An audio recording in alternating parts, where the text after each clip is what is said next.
Франција, Чешка, Шпанија, Белгија и Унгарија, последната земја претседавач на Европската унија. Истите ветувања ги слушаме со години. Секоја земја на македонската делегација ветува дека датумот за преговори ќе биде ставен на дневен ред. Сите се залагаат за проширување на унијата и Македонија да ја видат како членка на европското семејство.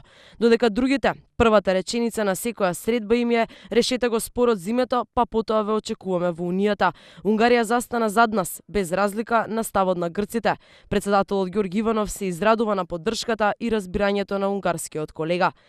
Затоа што Македонија, како ретко која земја кандидат, ги исполнува сите обврски што ги добива од овој процес.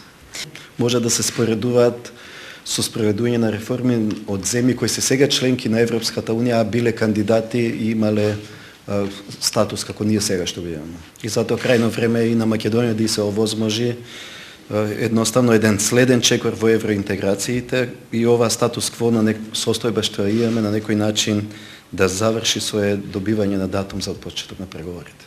И Чешка, и Шпанија, и Белгија, па дури и Франција, сите со истите клише изјави дека се залагаат за проширување на унијата. На македонскиот народ веќе му е прекуглава да слуша како сите европски земји се залагаат за Македонија, а мува не ги лази кога објаснуваат зошто мора да се најде компромис со некој што сака да не именува поинаку.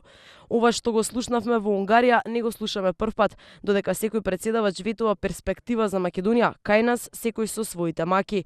Политичарите живеат за избори, народот преживува со скромните платечки, приказната за Европа ни се репризира секоја година, без разлика на ветуваните брда и долини.